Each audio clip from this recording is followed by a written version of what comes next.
हमारे समाज को बहुत सजग रहना चाहिए, एक रहना चाहिए। हमारा देश विविधताओं का देश है,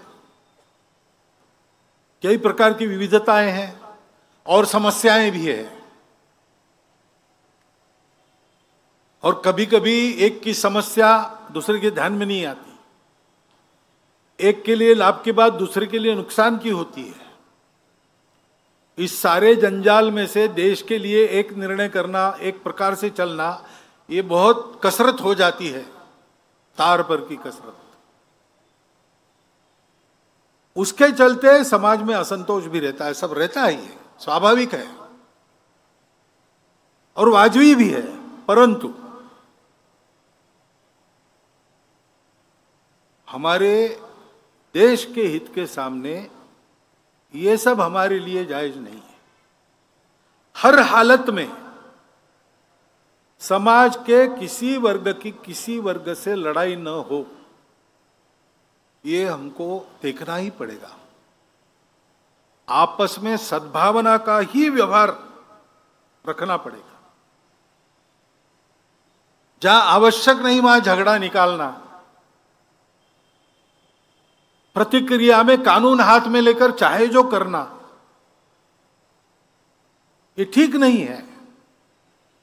किसी भी एक जमाना था जब हम परतंत्र थे, शासक हम में लड़ाई चाहते थे, वो उपद्रवियों का साथ देते थे, इसलिए जो निरपराध लोग थे उनको लड़ना पड़ता था।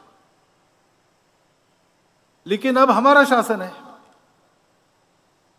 भारत का शासन है, भारत के संविधान के अनुसार शासन है। तो समाज का आपस का व्यवहार करते समय हिंसा करना, बिना कारण गाली गलौज वाली भाषा का उपयोग करना, प्रतिक्रिया में आके कुछ भी बोलना, ये सारी बातें हमको छोड़ देनी पड़ेगी। ठंडे दिमाग से विचार करके उकसाने वाले लोग हैं, विक्टिमहुड उत्पन्न करने वाले लोग हैं, भड़काऊ भाषा उत्पन्न करने वाले लोग हैं, इन सबके चंगुल में नहीं फंसना। अपने स्वार्थ लाभ के लिए समाज में इस प्रकार की फूट झगड़ा चाहने वाले भी लोग हैं, और इस प्रकार का फूट झगड़ा हो तो भी सदियों से हम एक रहेंगे, ऐसे ओवर कॉन्फिडेंस में भी अपने स्वार्थ के लिए थोड़ा असंयम करने वाले लोग हैं।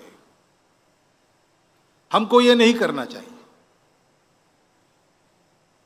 एक दूसरे के साथ सद्भावना, सदाचार, सद्विचार और सहयोग करने की आवश्यकता है, क्योंकि हम सब लोग इस देश के अलग अलग भाषाओं के बोलने वाले, अलग अलग देवी देवताओं की पूजा करने वाले, अलग अलग खान पान रीति रिवाज वाले, अलग अलग हित संबंध आज जिनके उत्पन्न हुए विविधता के कारण, ऐसे हम सब लोग, हमारी जड़ें तो एकता में है, विविधता में नहीं है।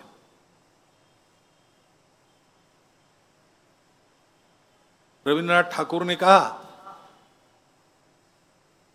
कि विविधता में एकता का परिचय देना और एकता के आधार पर विविधता का समन्वय करना सिखाने का काम ही भारत का प्रमुखता से धर्म है।